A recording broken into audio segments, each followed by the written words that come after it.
아멘입니다. 여러분 축복합니다. 우리 주님 앞에 예배 가운데 있다라는 것이 축복입니다. 오늘 예배를 드리면서 또 우리 주님의 말씀을 들으면서 예배가 하나님이 우리 이 땅에 사는 동안에 우리에게 주신 정말 귀한 하늘의 선물이구나라는 것을 또 다시 한번 깨닫게 됩니다. 이 시간을 통해서 우리는 모든 것들이 다시 새로워지고요. 또 우리의 모든 관심과 또 우리의 어떤 그러한 빼앗긴 마음들, 이런 것들, 우리의 빼앗긴 시간들, 그런 모든 것들을 다시 주님께로 가져다 놓을 수 있는 그런 시간이죠. 여러분, 만일 우리 삶에 그러한 시간이 없다면 어떻게 될까요? 우리의 분주함 가운데 계속 빠져들어갈 것이고요. 우리가 뭔가 관심을 갖게 된 일에 계속해서 빠져들어가게 될 것입니다. 브레이크가 없는 것이죠. 그런데 우리가 주 앞에 나오고 함께 예배하고 또 우리가 주님 앞에서 말씀 앞에 앉고 기도의 자리에 앉고 이러한 모든 것들이 우리로 하여금 세상을 향하는 것에 브레이크가 걸리고 그리고 다시 주님께로 향하도록 우리가 더 주님께로 더 집중할 수 있도록 하는 그러한 시간인 것입니다. 그러니까 여러분 예배를 더 사모하세요. 여러분 절대로 예배를 너무 맨날 예배가 똑같아. 우리 찬양은 맨날 똑같아. 라든가 또 더 우리 목사님 말씀 맨날 똑같아. 혹시라도 여러분 그런 게 일어난 적이 있습니까? 혹은 그런 마음이 지금 드는 분이 계십니까? 조심하셔야 돼요, 여러분. 조심하셔야 돼요. 여러분, 만일 그런 소리가 여러분 안에서 올라온다라면 여러분 지금 굉장히 심각한 상태입니다. 여러분이 굉장히 지금 무뎌졌다는 뜻이고요. 여러분의 영적 감각들이 지금 굉장히 무감각해졌다라는 뜻이에요. 하나님께서 나에게 주시는 것들을 소중하게 여겨지지 않는 마음이 들었다는 거 굉장히 무서운 거예요. 여러분이 그만큼 무감각해졌다는 뜻이죠. 그런 마음이 들지 않도록 해야 합니다. 성경은요, 어제나 오늘이나 똑같아요, 여러분. 하나님 말씀이 영원토록 똑같아요. 그런데 여러분 지겹던가요? 맨날 이 말씀 똑같아. 그러던가요? 여러분이 1년 전에 읽은 창세기와 올해 읽는 창세기는 다르실 거예요. 여러분이 말씀을 읽어도 그 말씀이 성경에 이런 말씀이 있었어? 내가 이걸 그렇게 많이 읽었는데 이런 말씀 오늘 처음 보는데? 라고 느끼는 말씀들이 성경에 너무 많죠. 읽을 때마다 달라지는 말씀들. 하나님은 날마다 새롭습니다. 하나님의 말씀은 날마다 새로워요. 우리를 날마다 새롭게 해주실 수 있는 분은 하나님밖에 없으세요. 이 세상 것은 새로운 게 없어요. 계속 돌아가죠. 옛날에 있었던 것이 지금 또 있고 또 모든 게 그래요. 모든 게 그렇게 또 돌고 그렇습니다. 그런데 우리가 그 속에 있다 보면 굉장히 식상해지고 지겨워지는 것이죠. 그러다 보면 여러분 지겹다, 너무 식상하다, 그러면 감각이 무뎌진 거죠. 우리 영적인 것도 그럴 수 있어요. 맨날 똑같은 밥에 맨날 똑같은 반찬에 그렇게 먹는 영적인 양식도 맨날 그런 것 같아 라고 느껴지면 큰일인 거죠. 하나님께서 예배자, 하나님의 백성들에게 하나님 앞에 예배자로 사는 그러한 우리 성도들에게 우리에게 가르쳐 주신 삶의 패턴은요, 딴 게 아니고요, 성소에서 떡상에 그 떡을 올리죠. 근데 그것을 나중에 제사장들이 먹죠. 여러분, 떡상에서의 주의 말씀, 그리고 또 기도의 분향단에서 올리는 그 향을 피워 올리는 그 향기, 그것은 기도죠. 그리고 메노라에서 비추는 그 빛, 성령 안에서의 그 주님께 순종하는 삶이죠. 세상을 향해 비추는 내 삶이죠. 성도가 사는 삶의 패턴이 바로 이거라고 말씀하시는 거예요. 다른 어떤 것이 아니라 맨날 똑같은 말씀인 것 같고 맨날 똑같은 기도인 것 같고 맨날 그렇게 그래 맨날 죽으라 그러지, 교회 가면 맨날 죽어야 된다 그러지, 메노라가 돼야 된다 그러지. 그 말씀이 여러분 어떤 때는 너무 부담스럽게 느껴질 수도 있지만요, 그게 성도의 삶인 거예요. 그게 하나님의 것으로 구별된 자의 삶인 것이죠. 근데 그렇게 살면 세상의 그 패턴을 따라가지 않게 된다라고 말씀하시는 거예요. 그렇게 살면 세상 패턴으로 들어가지 않는다. 그렇게 살면 우리는 날마다 깨어 있을 수 있다라고 하시는 거죠. 성경에 보니까요, 열처녀 비유를 보면 신랑을 기다리던 그 슬기로운 5처녀도 졸았어요, 여러분. 졸지 않았을 것 같은데 말씀에 보면 졸았다고 말씀해요. 그 미련한 5처녀도 졸았고 슬기로운 5처녀도 졸았다고 말씀해요. 근데 누군가가 신랑이로다 맞으러 나오라 라고 하는 외치는 소리를 듣고 다 깨어났습니다. 다 깨어났어요. 근데 차이는 뭐냐면 다 졸았지만 차이는 슬기로운 5처녀에게는 예비된 기름이 있었고 미련한 5처녀에게는 예비된 기름이 없었습니다. 오랜 시간을 기다리면서 미련한 5처녀에게는 자신이 지금 밝히고 있는 등불을 밝힐 수 있는 기름밖에 없었고 슬기로운 5처녀에게는 그 등불에 든 기름 외에 따로 준비한 기름이 있었습니다. 그래서 이 등잔에 불이 꺼지지 않도록 기름을 채워 놓을 수 있는 기름이 있었어요. 그 차이였어요. 다 졸았어요, 여러분. 그게 무슨 말이에요? 아무리 내가 열심을 내고 깨어 있으려고 해도 마지막 때 주님이 오시기 전에 졸 수 있다는 거예요. 졸 수 있어요. 그런데 졸 수 있다고 해서 뭐 다 조는 거지. 지금 졸라는 게 아니에요, 여러분. 지금 졸아도 된다는 말이 아니에요. 다 졸 수 있지 이렇게 생각하고 마음을 탁 놔버리면요, 여러분 정말 그냥 조는 게 아니고요, 잠들어 버릴 수 있어요. 내가 졸지 않으려고, 잠들지 않으려고 하는데 깜빡 졸 수 있잖아요. 그렇게 조는 건 어쩔 수 없어요. 그런데 대놓고 졸아. 대놓고 졸다가 잠들어 버려. 이건 정말 심각한 거예요, 여러분. 대부분 그런 자들은 여분의 기름을 준비하지 못합니다. 근데 여러분, 주님의 다시 오심을 기다리면서 주님이 말씀하시는 것들을 귀 기울여 듣고 그 말씀에 순종하며 가는 자들은 그 순종을 통해서 여분의 기름을 준비할 수 있습니다. 주님이 하라시는 거 하고, 주님이 있으란 곳에 있고, 들으란 말씀 듣고, 순종하라는 거 순종할 때 어느새 자신 속에 기름이 채워져 있게 되는 것들을 알게 되는 거죠. 그래서 여러분, 대놓고 졸면 안 돼요. 끝까지 졸지 않으려고, 잠들지 않으려고 애써야 하는 것이죠. 우리의 찬양 가운데 주님께서 주님 다시 오심을 고백하게 하는 찬양 부를 때에 여러분 어떤 생각이 드셨어요? 우리가 찬양을 하면서 주님이 그 다시 오심을 고백하면서 우리는 어떤 생각을 해요? 그렇지, 주님이 다시 오실 거야. 언제 오실지 모르지만 주님은 다시 오실 거고 우리는 그 주님을 기다려야 돼 라고 하는 이 생각을 우리 영혼이 하게 됩니다.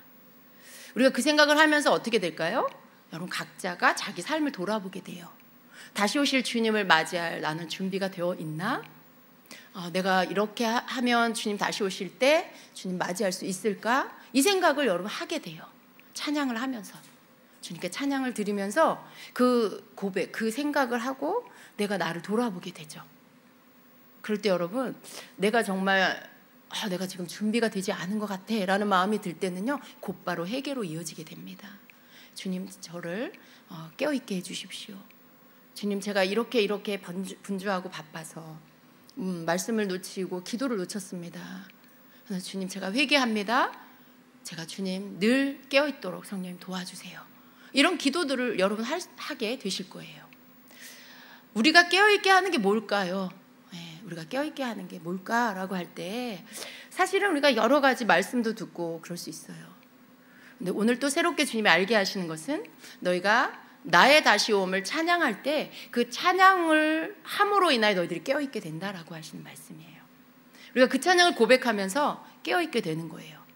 우리가 그 찬양을 고백드리면서 다시 오실 예수와를 생각하게 되는 거예요. 그래서 예수님이 다시 오실 때 내가 기쁨으로 그 신랑 되신 주님을 만날 수 있을까? 그리고 그렇게 되어야 되겠다라고 결단하게 되죠.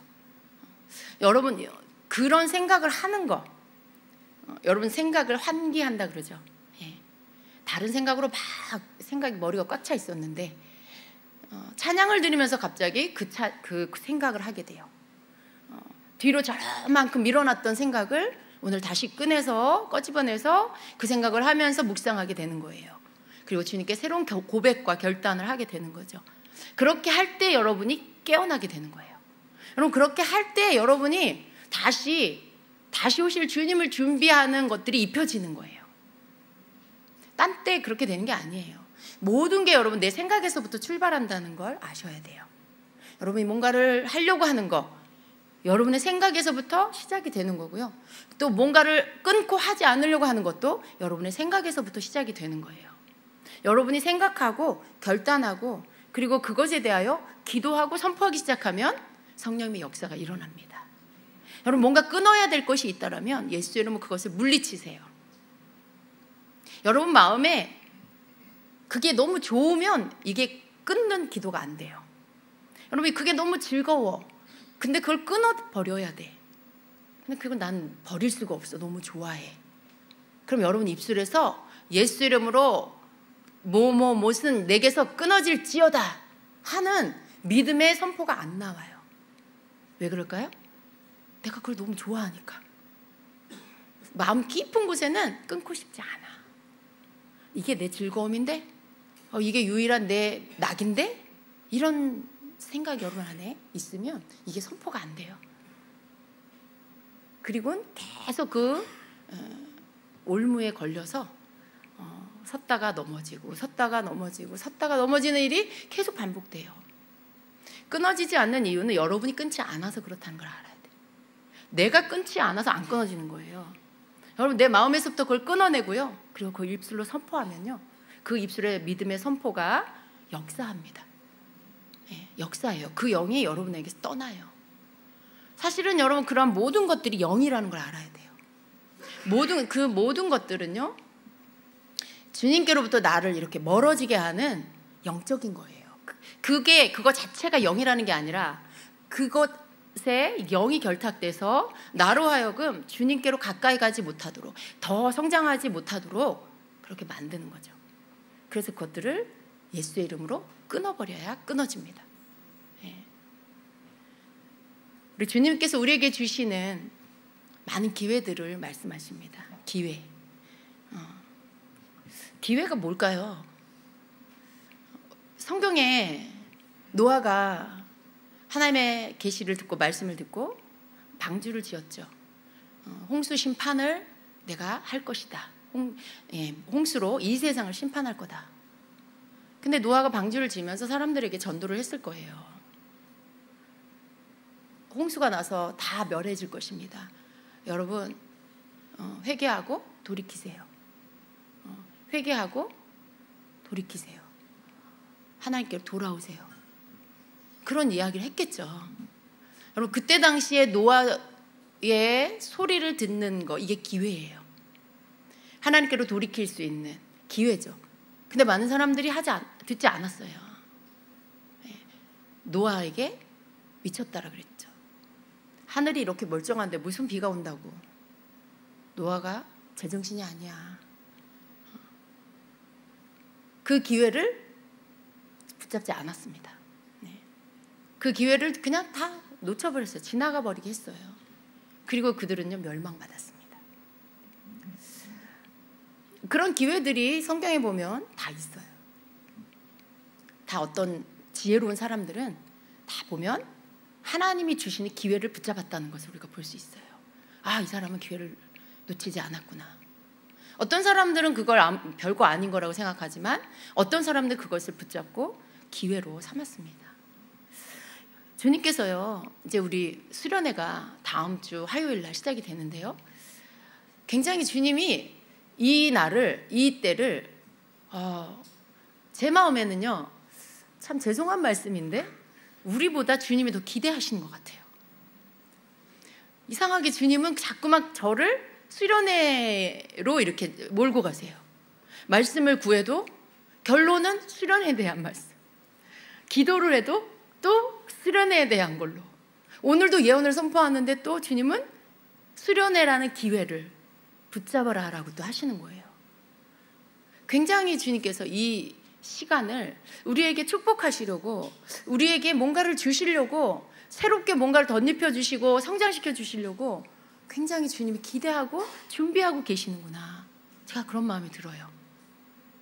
오늘도 말씀을 구하는데 주님께서 제가 지난주에도 제가 의도하지 않았어요. 그런데 또 주님이 수련회를 준비시키는 말씀을 전하게 하셨죠. 근데 오늘도 계속 주님께 말씀을 구하는데 주님께서 말씀을 주셨는데 저는 지난주에 수련회에 대한 말씀을 했기 때문에 전혀 생각을 안 했어요. 근데 오늘 전해야 한 말씀도 주님께서 수련회를 위해서 성도들을 준비시켜라 하시면서 말씀을 주시는 거예요. 오늘 또 말씀하시는 거죠. 여러분, 제가 그렇게 막 수련회에 막 무슨 목숨 걸고 있는 그런 거 아니에요. 예. 그런 거 아니에요. 죄송한데 제가 뭐 어떤 행사에 막 그렇게 막 목숨 걸지 않아요. 그냥 기도하고 있다가 열리면 이제 시작하고 이렇게 해요. 그런데 이번에는 3년이 지나고 4년 만에 열리는 이 수련회에 주님이 굉장히 뭔가 기대하고 준비하고 계신다라는 걸 느끼면서 제가 오히려 주님께 제 마음이 이렇게 추스려져요. 이렇게 마음이 다시 이렇게 준비가 되고요. 주님이 뭔가 하시려고 하는데 우리가 더 준비돼야 되겠구나, 이런 마음이 자꾸 들어요. 기회에 대한 말씀을 아까 주시면서도 기회가 올 때, 너희들에게 기회가 올 때 그것을 붙잡는 자가 되라고 하시는 거예요. 근데 그 기회라는 게 뭐냐면 바로 우리에게 주시는 좋은 때예요. 예, 특별한 때. 예, 우리가 여기 이곳에서 집회를 열기도 하고, 예, 또 어떤 뭐 예언에 대한 사역을 잘하시는 목사님, 치유를 아주 잘하시는 목사님, 뭐 이렇게 다양하게 부르잖아요, 강사를. 근데 주님이 그런 모든 시간들이 너희들에게 주는 내 기회다라고 하시는 거예요. 그 기회를 우리는 어떻게 해야 돼요? 붙잡아야 되는 거죠. 그 기회를 붙잡는 건 그 시간들을 우리가 사모하고 기도로 준비하고, 그리고 그 시간에 주님이 역사하셔서 정말 주님 앞에서 우리에게 주시고자 하는 것들을 받는 그런 시간이 되게 하는 것, 그걸 주님 원하세요. 네. 근데 그 기회를 붙잡으라고 하시는 거예요. 이번 집회 가운데서도, 이번 수련회에서의 이 집회 가운데서도 특별히 주님은 예언에 대한 부분을 계속해서 말씀하세요. 너희들 중에 많은 이들이 나의 음성을 듣게 될 거다. 내 음성을 듣는 것들이 너희들에게 아주 쉬운 일이 될 것이다. 너희들 입에서 예언이 나가게 될 것이다. 만약에 그런데 주님이 그걸 주시려고 하는데 여러분이 준비가 되지 않으면 어떨까요? 이게 그릇에 바르게 부어지지가 않아요. 네. 그 열왕기하 4장에 나오는 그 제사장의 그 레위 제사장 그 아내가, 선지생도 아내가 남편이 죽고 자녀까지 그 빚 때문에 뺏기게 됐을 때 엘리사가 하나님이 주신 말씀을 줍니다. 너는 집에 가서 그릇을 빌리고, 그리고 집에 남아있는 한 병의 그 기름을 거기에다 부어라. 근데 정말 그 말씀대로 순종했더니 어떻게 됐어요? 그릇마다 기름이 가득가득 찼습니다. 그리고 언제 기름이 끊어졌어요? 아들아, 그릇을 대라. 어머니 이제 그릇이 없습니다. 라고 할 때 그때 기름이 딱 끊어졌어요. 여러분, 그 그릇을 준비한다는 건 굉장히 의미가 있는 거예요. 기름 한 병, 요만한 한 병, 우리가 기름병 생각하면 별로 크지 않아요. 근데 그 작은 기름 한 병을 그릇을 빌릴 수 있는 데까지 빌려서 가져다 거기다 부어라 할 때, 거기 무슨 큰일이 있겠어. 거기에 얼마나 무슨 일이 있겠어. 조그만 그런 뭐 스덴볼 하나에 기름 부어서 거기에만 차도 기적이지. 요만한 병이 이만한 데에 꽉 차면 그게 기적이지. 뭘 얼마나 무슨 일이 있겠어. 이런 생각 할 수 있죠. 그리고 만약에 그릇을, 요만한 그릇 하나 빌려 갖고 와서 거기에다 기름을 붓다. 그럼 여러분, 요 그릇 하나 차고 기름은 끊어져 버렸을 거예요. 근데 이 여인은 선지자의 말을 믿고, 그리고 그 말대로 그대로 순종해서 그릇을 빌릴 수 있는 데까지 빌렸죠. 그래서 그 빌린 그릇에 계속 기름을 붓고 또 붓을 때 그릇마다 기름이 차는 역사, 기적이 일어났어요. 그 여인에게는 그게 기회죠. 문제를 가지고 하나님 앞에 간 거예요. 문제를 가지고 선지자에게 갔다는 것은 하나님께 간 거예요, 그때 당시에. 근데 그 문제에 대한 답을, 해결책을 줬을 때 에이, 말도 안 돼. 그런 일이 어떻게, 그렇게 생각하고 그것들을 놓쳐버렸다라면 기적은 안 일어났겠죠. 자기 그릇 준비한 만큼밖에 안 일어났을 거예요. 자기가 준비한 그릇만큼. 많은 그릇을 준비했을 때 그 많은 그릇이 채워지는 놀라운 기적을 또 경험하게 되는 거죠. 여러분, 하나님께서 우리에게 기회를 주신다라고 말씀하세요. 기회를 준다. 그 기회를 놓치지 않는 자들이 되어라.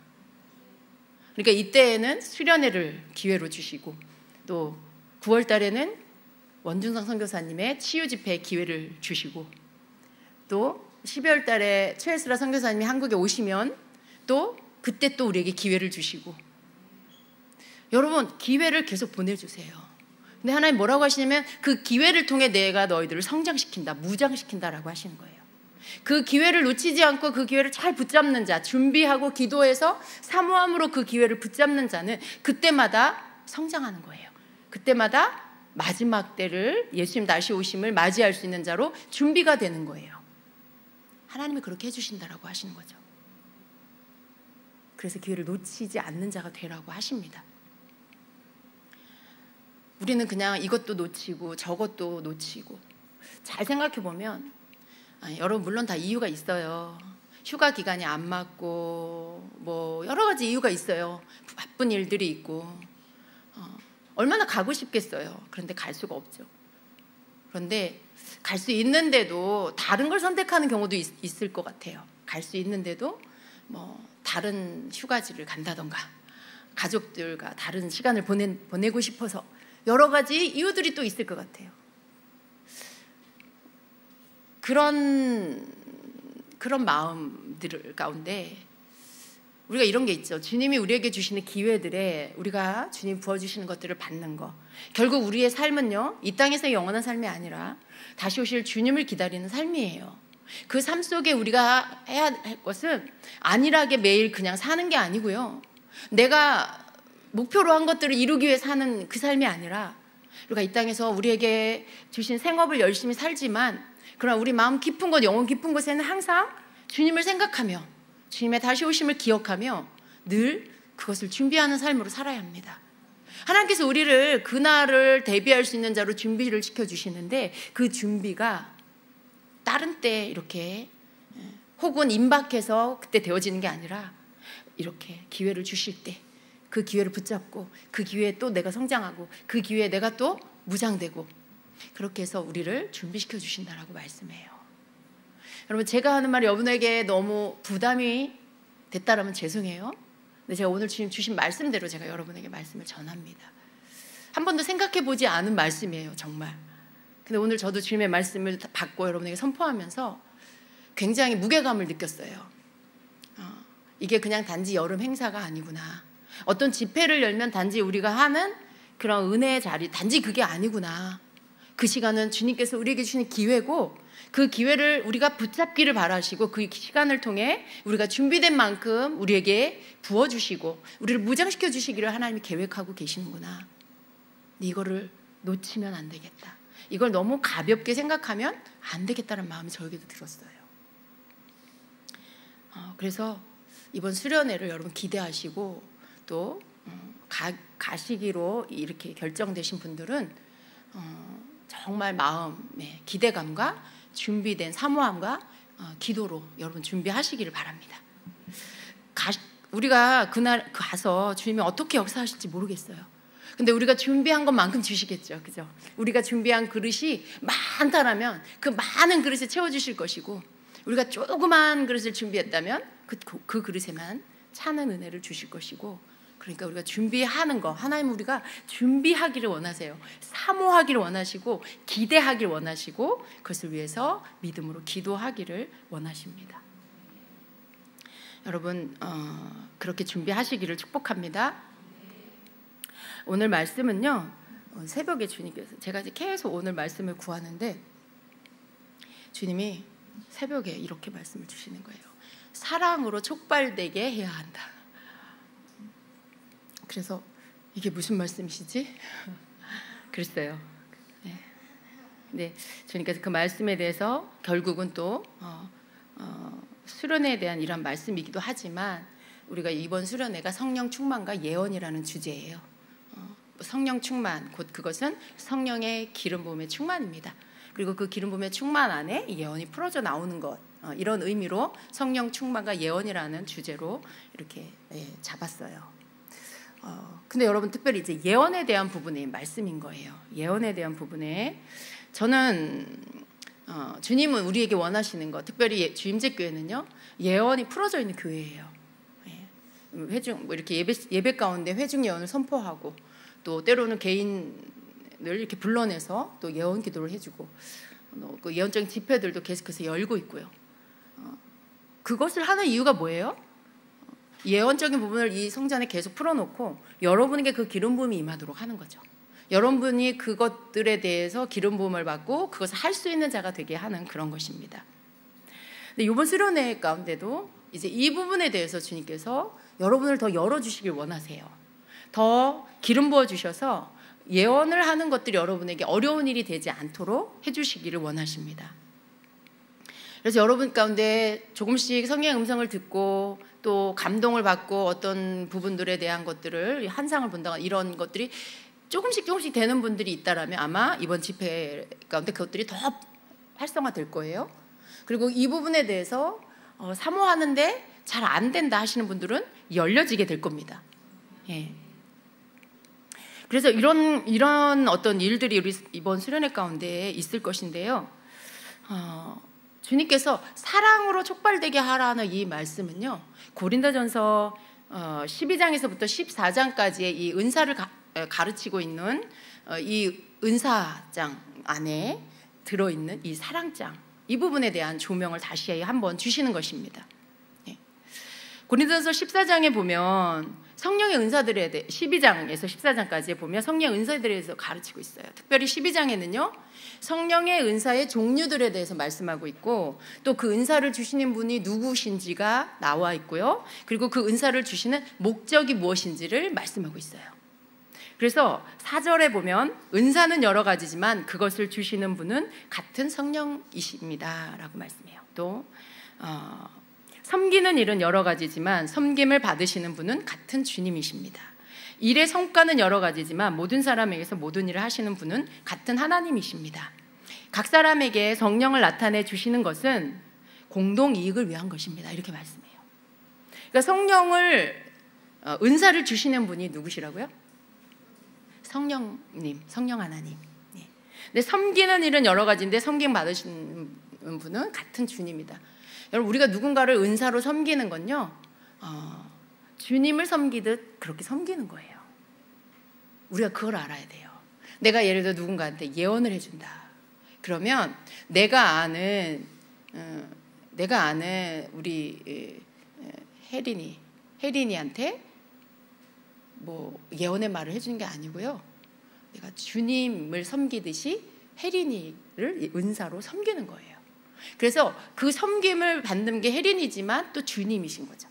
섬김을 받는 분이 주님인 것이죠. 이게 굉장히 은사 안에서 중요합니다. 만일 내가 하는 은사가 그 사람을 향해서 단지 그 사람을 향해서 하는 거라면 거기 안에 굉장히 많은 부작용이 생길 수 있어요. 자칫 은사를 받는 자와 은사를 행하는 자 사이에 주종관계가 만들어질 수 있어요. 굉장히 위험한 거죠. 그런데 여기에서 내가 섬기는 주님을 섬기듯이 그렇게 할 때에는 이런 관계가 만들어지지 않습니다. 그리고 이렇게 은사가 나타나고 은사가 발휘돼서 어떤 결과들, 역사들이 일어나고 치유가 일어나고 회복이 일어나는 이런 일의 성과, 이것은 은사에 따라 여러 가지가 다르지만 여러 가지가 나타나지만 모든 사람에게 모든 일을 하시는 분은 하나님이시라고 해요. 성부 하나님이 하신다. 그러니까 은사가 나타나게 하시고 은사를 통해서 사람이 심령이 뭐 치유가 되고 회복이 일어나고 회개가 터지고 여러 가지 치유가 일어나고 기적이 일어나고 이런 모든 것들이 나타나게 하시는 분, 그런 성과들이 있게 하시는 분은 바로 하나님께서 하시는 일이다라고 하시는 거예요. 그러니까 삼위 하나님께서 모든 것들을 함께 하시는 그런 것이죠. 은사는 그런 것입니다. 그리고 이렇게 성령이 나타나 은사를 통해서 나타나지는 이 모든 것들은 누구 한 사람을 위한 게 아니고 모두의 유익을 위해, 공동의 유익을 위해서 그렇게 하는 것이다 라고 말씀하고 있는 것입니다. 그런데요, 여러분, 이제 우리가 좀 알고 가야 될 것들이 있어요. 우리가 처음 은사, 특별히 예언에 대해서 처음에 이 은사가 나타날 때 사람들이 느끼는 그런 마음, 경험해 보신 분들 어떠세요? 굉장히 경이롭고 마음이 막 너무 기쁘고 그러지 않으셨나요? 저는 그랬었어요. 맨 처음에 할 때 막 너무 신기하고 막 너무 막 기쁜 거예요. 내가 예언을 하다니 막 이러면서 흥분되는 그런 게 있어요, 여러분. 근데 여러분, 그런 마음, 이게 어떻게 보면 그냥 당연히 나타나는 반응인데, 여기에서 이 마음이 이렇게 좀 절제되지 않고 가면요, 부작용이 생깁니다. 흥분된 마음은요, 굉장히 나를 잘못하면 교만하게 만들 수 있어요. 그러니까 내가 예언을 하다니 이 마음이 나중에 나는 예언을 해, 이런 마음으로 바뀔 수가 있어요. 말은 안 하는데 그 표정과 그 태도에서 나는 예언을 해, 넌 못하잖아, 이런 거. 여러분, 다 그런 건 아니지만요, 그런 마음이 생길 수 있어요. 자기도 모르게. 그리고 말의 어떤 그 표현, 이 부분이 좀 이상해지는 사람이 있어요. 뭘 하면 다 주님이 이렇게 하라고 하셨어요. 주님이 이렇게 말씀하셨어요. 주님이 여기 가래요. 주님이 이거 주래요. 주님이 이 말 하래요. 다 그렇게 표현을 하는 이상한 버릇이 생기는 사람이 있어요. 근데 그게 사람들을 굉장히 좀 불편하게 만드는. 물론 주님이 이렇게 감동 주실 수 있어요. 주님이 말씀해 주실 수 있어요. 근데 그것을 주님이 이러면은요, 사람들이 느낄 때 저 사람은 무슨 주님과 직통 계시를 받는, 주님께 직통 계시를 받는 사람인가? 모든 걸 다 주님이 하라 그래야 하나? 모든 걸 주님이 말씀하셔야만 하나? 내가 그걸 말씀으로 알고 감동이 있고 내 마음이 그것이 이렇게 끌리고 그러면 하는 거지. 다 주님이 하라고 하셔야 하는 건가? 이러면서 약간 이질감을 느낄 수 있어요. 그리고 불편해질 수 있어요. 여러분, 이게 이제 예언의 은사가 나타나게 되면, 그게 그리고 여러분에게서 자꾸만 나타나게 됐을 때 사람이 이렇게 조금 점점 조금씩 이상한 버릇이 생기는 것들이 있을 수 있어요. 근데 여러분, 혹시 여러분 자신이 그런다면 조심하셔야 된다는 거예요. 너무 그렇게 주님하고 이렇게 대면해서 사는 사람처럼 막 날마다 주님께 계시를 받는, 직통 계시 받는 사람 같은 그런 냄새를 풍기지 마세요. 굳이 그러지 않으셔도 돼요. 너무 그렇게 나는 예언하는 사람, 나에게는 주님이 말씀하세요 라는 걸 너무 티낼 필요가 없어요. 그러라고 준 은사가 아니에요. 그렇게 쓰라고 주신 은사가 아니기 때문에 그런 부분들이 생길 수 있습니다. 그래서 그게 어떻게 되냐면 내가 예언을 하다니 이러다가 나중에 나는 예언을 해, 이런 태도로 바뀌면 교만이 들어와요. 교만에 내가 빠질 수 있고요. 그래서 그런 것들 조심해야 돼요. 제가 여러분 중에는 예언을 못하는 분도 있고 조금 하시는 분도 있어요. 근데 뭐 어떤 분이든지 간에 하게 됐을 때 이런 상태로 갈 수 있다는 걸 미리 아셔야 돼요. 그리고 스스로 조심하셔야 된다는 거예요. 성경에는요, 예언을 어느 만큼 해야 된다라고 말씀하고 있냐면 자기 믿음의 분수만큼, 자기 믿음의 정도에 맞게 예언을 하라고 말씀하고 있어요. 로마서 12장 6절입니다. 하반절에 가령 그것이 예언이면 믿음의 정도에 맞게 예언할 것이요 라고 말씀해요. 자기 믿음의 정도에 맞게 예언을 해야 돼요. 너무 자기 믿음 분량보다 더 크게 예언을, 더 많은 어떤 그런 높은 단계 예언을 하면 안 된다는 거죠. 말을 하면서도 자기도 믿어지지 않는, 뭔가 예언을 하는데 정말 그렇게 될까? 막 이런 생각을 예언하는 사람이 마음에 가지고 그런 마음이 들어. 그건 자기 믿음 분량이 아닌 거예요. 그 믿음 너머의 것인데 그걸 말하고 있는 거예요, 자기가. 그렇게 하지 말라는 거죠. 자기 믿음의 분량에 맞게 예언을 하라고 말씀하고 있어요. 이게 굉장히 중요해요. 예언을 하다 보면, 그리고 사람들에게 뭔가를 막 이 사람에게 좋은 예언을 해주고 싶은 어떤 그런 충동을 받게 되면 실수하게 되는 게 뭐냐면 자기 믿음 분량 너머의 것을 자꾸 말하려고 하는, 막 이 사람한테 축복을 주고 막 꾹꾹 눌러서 더 주고 싶어. 그게 사랑인 것 같지만 그건 굉장히 인간적인 정입니다. 주님께로부터 오는 사랑이 아니고 난 이 사람하고 친해, 이 사람한테 막 더 좋은 예언을 해주고 싶어. 그러다 보면 자기 믿음 너머에 자기 분수에 맞지 않는 것들을, 자기도 믿어지지 않는 그런 내용을 예언하게 될 수 있어요. 그러니까 이런 것들 주의해야 합니다. 예언은요, 정으로 하는 게 아니에요. 내 인간적인 친밀함으로 하는 게 아니에요. 주님이 주신 말씀을 내가 이 사람에게 성령 안에서 전달하는 것, 그 이상도 그 이하도 아니라는 걸 생각하고 하셔야 된다라는 것입니다. 자, 주님이 주시는 주의사항이 이것입니다. 모든 것을 사랑이 촉발되어서 해야 한다라는 말씀이에요. 내 속에서 사랑이 막 일어나는 거죠. 그래서 예언을 하게 해야 된다라고 말씀하시는 겁니다. 우리가 예언을 구하게 되고 은사에 초점을 맞출 수 있어요. 여러분, 우리가 활성화를 하다 보면 이제 막 찬양하고 방언기도 하고 파트너를 정하고 그리고 예언을 서로 하게 되죠. 그럼 우리는 대부분 은사에 집중하게 됩니다. 이 사람에게 주어야 할 주님이 주신 말씀을 받으려고 거기에 초점을 맞추게 되죠. 그런데 그거 그렇게 해야 돼요. 그렇게 하는 거 맞는데요. 근데 그렇게 하는 거 시작하기 전에 항상 우리가 예언을 대한다거나 은사를 이제 쓰려고 할 때 항상 우리 마음 안에 먼저 불길이 일어나야 돼. 불을 붙이는 것은 바로 사랑이 되어야 한다라는 말씀이에요. 사랑으로 이 모든 것들이 시작되게 해야 된다라고 말씀하시는 겁니다. 만약에 사랑으로 시작이 안 되면은 어떻게 될까요? 사랑으로 이런 것들이 일어나지 않으면은요, 다른 방향으로 가게 됩니다. 이 은사들이. 내 안에 영혼을 사랑하는 마음으로 시작해야 한다라고 말씀하시는 거고요.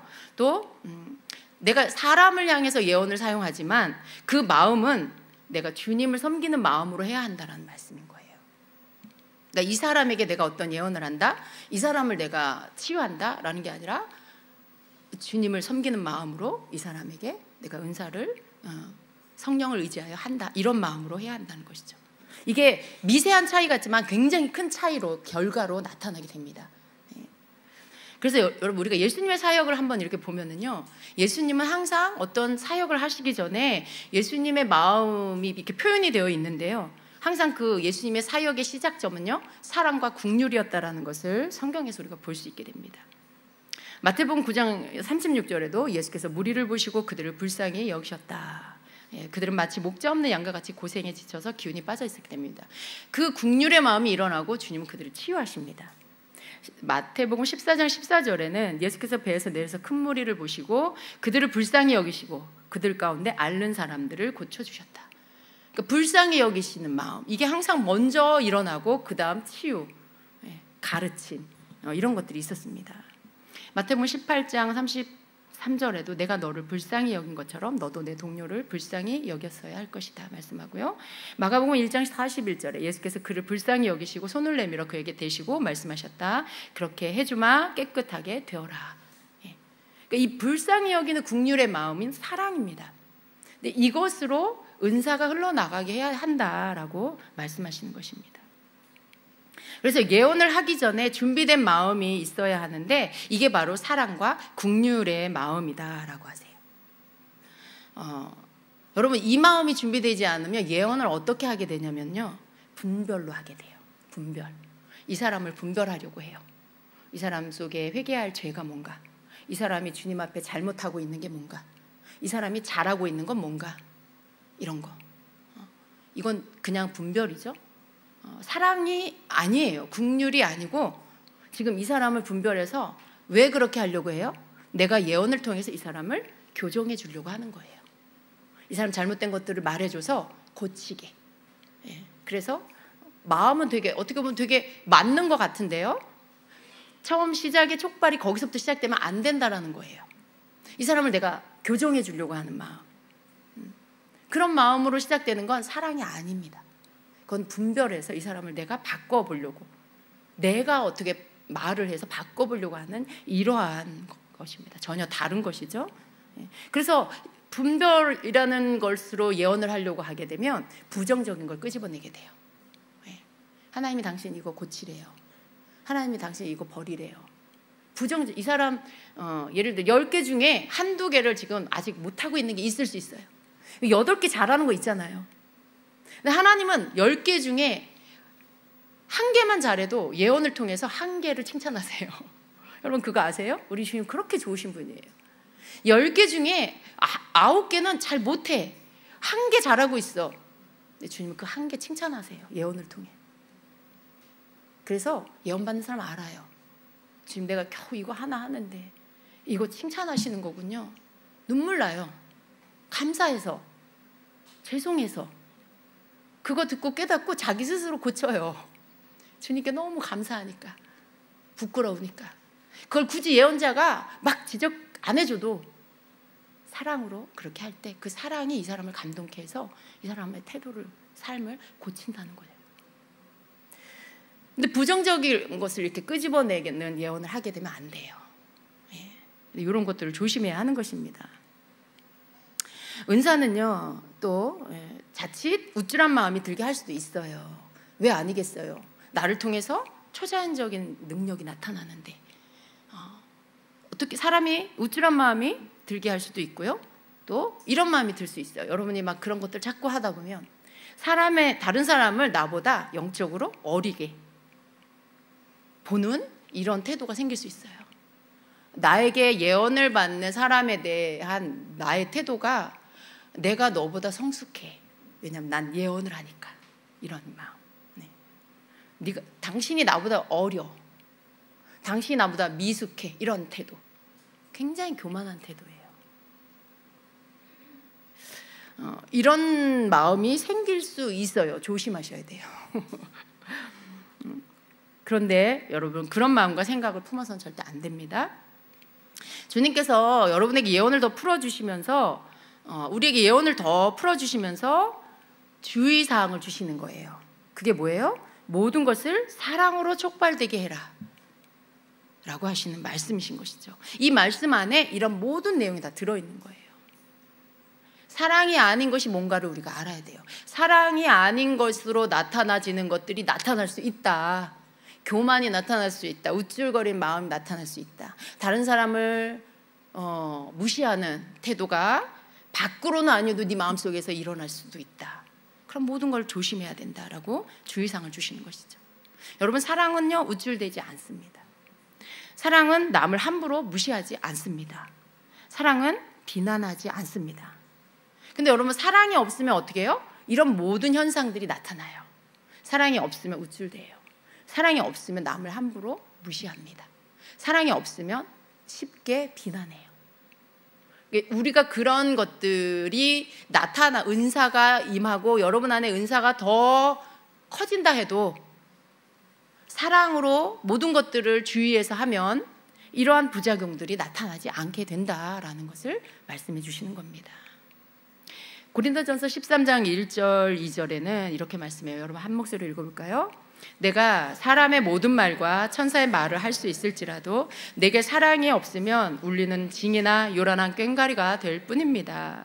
내가 예언하는 능력을 가지고 있을지라도 또 모든 비밀과 모든 지식을 가지고 있을지라도 또 산을 옮길 만한 모든 믿음을 가지고 있을지라도 사랑이 없으면 아무것도 아닙니다 라고 말씀합니다.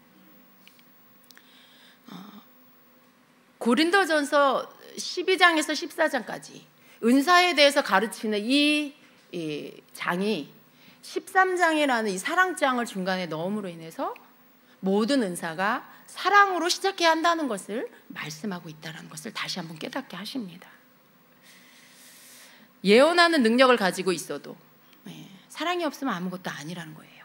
모든 비밀과 모든 지식을 가지고 있을지라도 여러분 지식의 말씀의 은사, 지혜의 말씀의 은사는 모르는 것들 나만 알고 있는 것, 그 기도받는 자만 알고 있는 것을 지식의 말씀의 은사를 가진 자가 그걸 알아요. 지식의 말씀의 은사는 비밀한 것들을 알게 되는 지식이에요. 하늘의 지식, 비밀한 지식, 이런 것들을 할 수 있는, 그래서 이 사람에 대한 삶의 과거를 다 알아, 다 말해. 얼마나 두렵겠어요, 여러분. 사역자가 내 과거에 대한 말을 다 해. 나만 알고 있는 것들을 다 말한다. 굉장히 두렵겠죠. 놀라운 그런 비밀과 모든 지식을 갖고 있을지라도 사랑이 없으면 아무것도 아니라고 말씀하는 거예요. 죽은 자를 막 일으켜 살려, 막 암을 치료해, 그러한 기적 같은 능력을 행하고 병을 치유하는 능력이 있을지라도 사랑이 없으면 아무것도 아니다라고 말씀하고 있는 거죠. 은사를 통해서 놀라운 기적들이 일어난다 해도 사랑이 없으면 아무것도 아니야, 네, 라고 말씀하시는 겁니다. 심지어 이 앞에 1절은 뭐예요? 사람의 모든 말과 천사의 말을 했을지라도, 여기에서는 우리가 방언에 대한 것들을 생각해 볼 수 있어요. 근데 그러한 뭐 유창한 방언, 막 신기한 방언을 한다 해도 사랑이 없으면 울리는 징이나 요란한 꽹과리, 시끄러운 소리, 소음, 네, 그런 게 된다라고 말씀하고 있어요.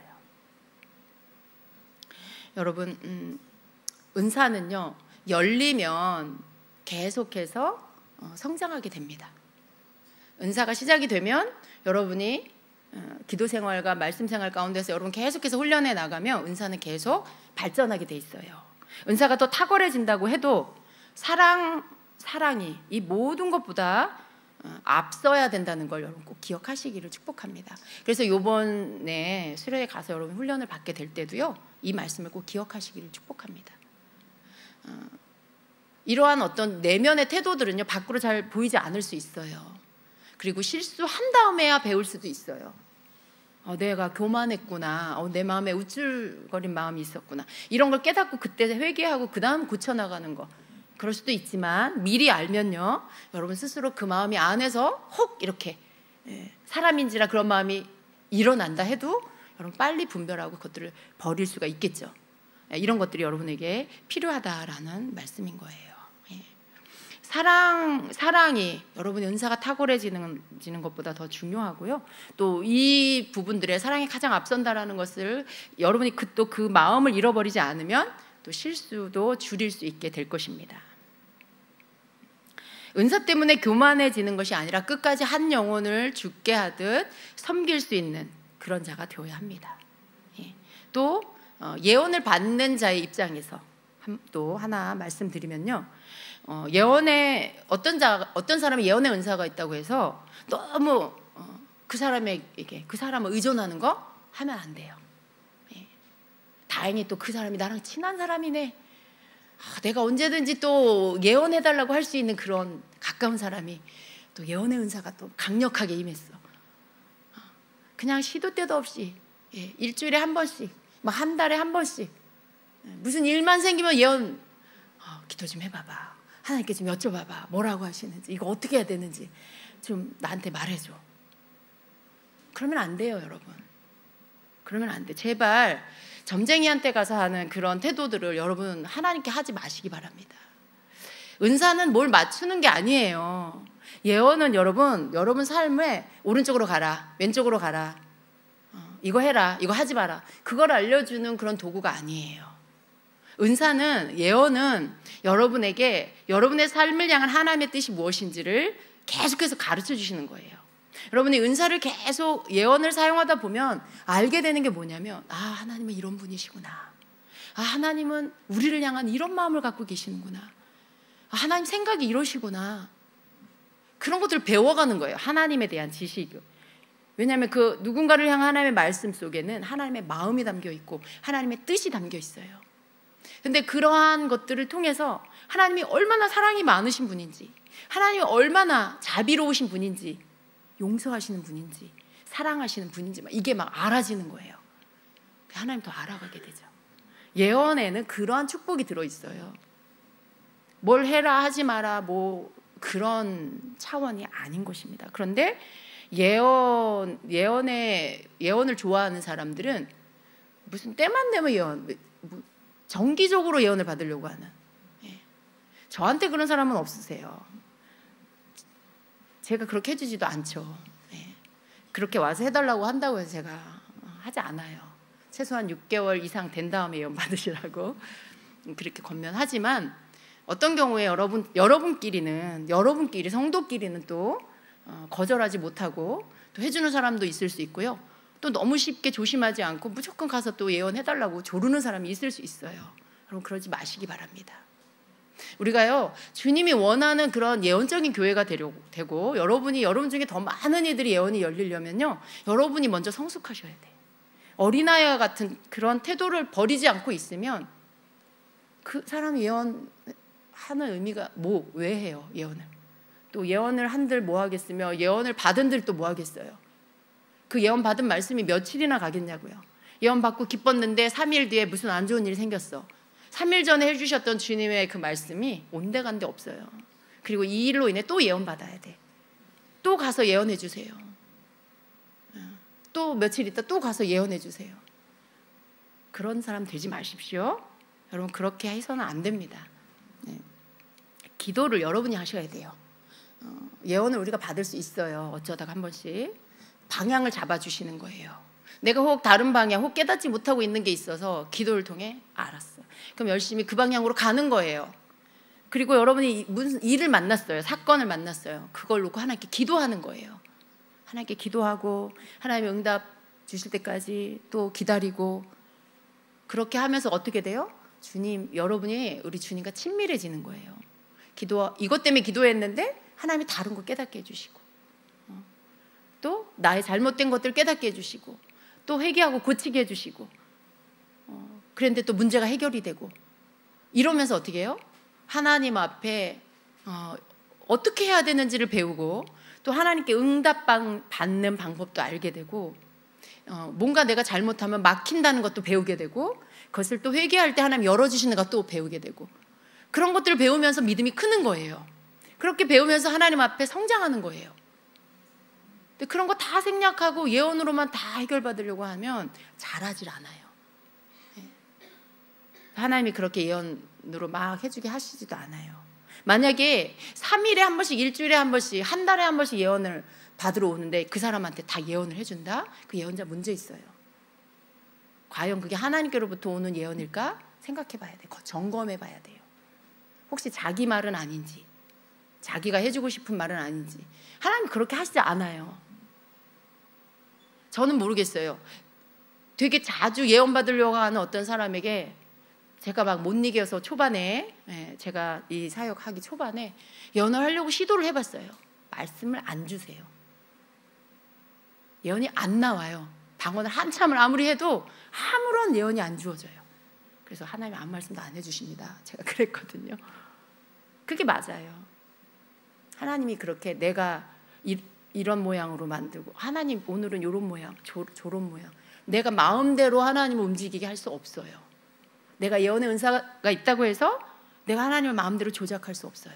내가 하나님 마음대로 오른쪽 왼쪽 움직이게 할 수 없어요.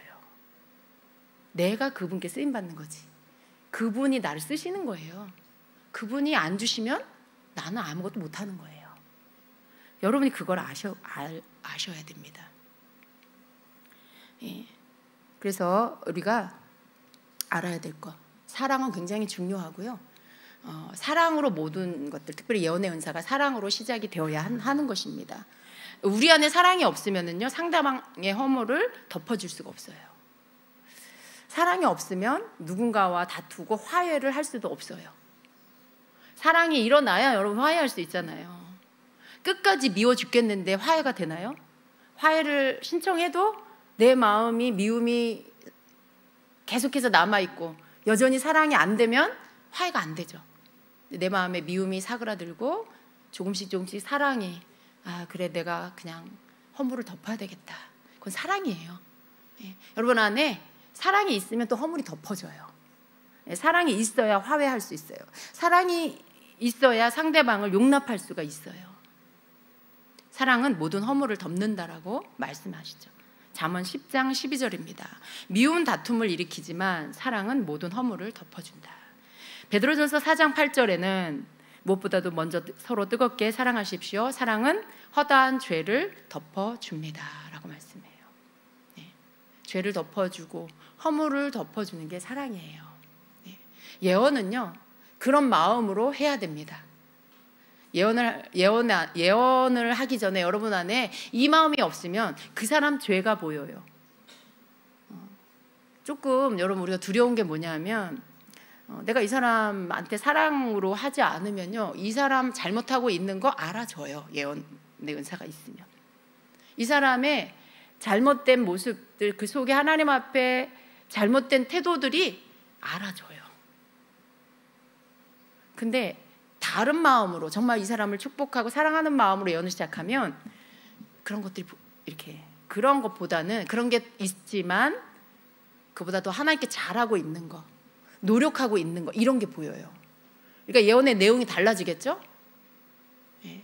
사랑으로 시작하면 이 사람이 열심히 노력하고 있는 게 예언으로 나오겠죠. 근데 사랑이 아니고 그냥 이 사람에 대해서 이 사람 어떤 사람인가 알려고 하면서 예언 은사를 쓰려고 할 때 이 사람의 잘못된 것들이 보여요. 그러면 거기에서 어떤 예언의 내용이 나올까요? 물론 좋은 말만 하는 게 예언은 아니에요. 때로는 어떤 책망, 좋은 사랑의 책망도 필요해요. 그런데 그런 책망을 하는 예언의 단계는 예언의 영의 단계가 아니에요. 직임의 단계, 예언의 직임을 가지고 하는 단계, 예언의 은사를 가지고 하는 사역자로서 은사를 가지고 사역하는 그런 단계일 때 그렇게 할 수 있어요. 근데 그렇지 않은 단계에서 막 죄를 지적하고 막 이렇게 부정적인 것들을 막 계속해서 말하고 이렇게 하면 문제가 생깁니다. 또 그렇게 해서는 안 됩니다. 그건 사랑이 아니라는 것이에요. 그래서 예언은 사랑을 가지고 해야 합니다. 상대방의 허물을 덮고 죄를 덮을 수 있는 그런 사랑의 마음을 가지고 예언을 해야 한다라는 것입니다. 그래서 예언은 상대방을 향해서 내가 지시하고 명령하는 게 아니에요. 지시하고 명령하는 게 아닙니다. 내가 그 사람을 막 조종하려고 하는 거 아니에요. 절대로 누군가가, 여러분 조심해야 될 게, 어떤 사람이 이렇게 예언을 여러분이 이제 예언이 열리면 누군가 여러분에게 와서 예언을 받으면 그 예언을 받는 분이 여러분하고 자꾸 친하게 지내려고 그럴 거예요. 그리고 자꾸 예언을 자주 받고 싶어 할 거예요. 자기 문제를 가지고 와서 자꾸만 기도를 부탁하고 예언을 해달라고 할 거예요. 거절하세요, 여러분. 끊으세요. 그 사람은 거리를 이렇게 가까이 하지 마시고, 그렇다고 멀리 이렇게 막 일부러 피하라는 게 아니라 그냥 다른 사람하고 똑같이 대하세요. 그런 관계가 돼서는 안 됩니다. 예언으로 사람을 조종할 수 있어요. 어떤 사람은 예언으로 누군가를 자꾸 자기도 모르게 조종하게 돼요. 예언해주고 그 다음 내가 그렇게 하지 말라 그랬죠. 이렇게 하라 그랬죠. 저렇게 하라 그랬죠. 여러분 그게 조종이에요.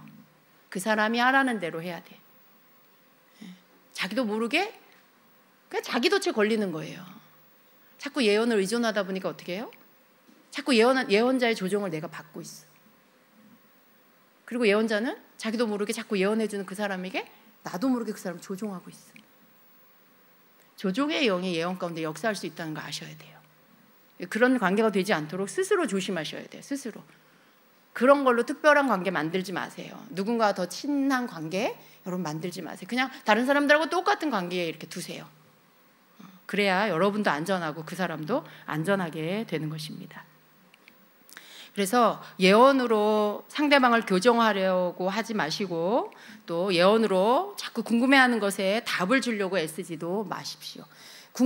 기도받는 사람이 궁금해하는 것을 답을 주는 게 예언이 아니에요. 그게 아닙니다. 때로 그게 필요할 때가 있지만요. 항상 그런 식으로 예언의 은사에 이렇게 가까이 그렇게 다가온 사람들이 있어요. 근데 여러분 그 답을 얻어서 주려고 하는 거 절대로 하지 마시기 바랍니다. 예언은요, 하나님이 그 영혼에게 하고 싶으신 그런 위로, 또 격려, 또 그 사람을 세워주는, 덕을 끼치는 이것이 예언이에요. 이것이 예언이에요. 그 사람을 위로하고 그 사람을 격려하고 그 사람을 세워주는 거, 이게 하나님이 한 영혼에게 주시기를 원하는 바로 예언이라는 것을 여러분 꼭 기억하시길 축복합니다. 마지막으로 고린도전서 14장 3절 읽고 마치겠습니다. 그러나 예언하는 사람은 사람들에게 말하는 것입니다. 그는 덕을 끼치고 위로하고 격려하는 말을 합니다. 아멘. 예. 덕을 끼치고 위로하고 격려하는 말을 하는 게 바로 예언하는 사람입니다. 아멘. 네. 자, 이번 수련회 여러분 이제 이번 주일 지나고 월요일, 화요일 8월 1일부터 시작이 되는데요. 가서 여러분 도전하시기를 축복합니다. 네, 뒤로 쭈삣쭈삣 빼지 마시고요. 강사 목사님 이끄시는 대로 적극적으로 순종하면서 한번 해보시기 바랍니다. 훈련은요, 여러분 틀려도 괜찮은 거예요. 못해도 괜찮아요. 훈련을 받음으로 인해서 배우는 거기 때문에 가서 여러분 이렇게 활성화하고 서로 훈련할 때 적극적으로 하셔야 돼요. 그래야 여러분에게 뭔가 시작이 되지, 못할까 봐, 또 틀릴까 봐 쭈삣거리고 주저하면 아무것도 일어나지 않아요. 아무 일도. 그냥 가셨던 여러분 모습 그대로 돌아오게 됩니다. 그렇게 되지 않도록 적어도 여러분 예언을 해보고 와야 되잖아요. 문이 열려서 시동은 걸고 와야 될 거 아니에요. 시동은 걸고. 그렇게 오게 되시길 바랍니다. 여러분 모두가 그렇게 되시길 축복합니다. 특별히 우리 남자 성도님들도 용기를 좀 내시고 도전해 보시기를 축복합니다. 똑같이 말씀 듣고 똑같이 기도받았는데 왜 여자들만 하고 남자들은 왜 못합니까?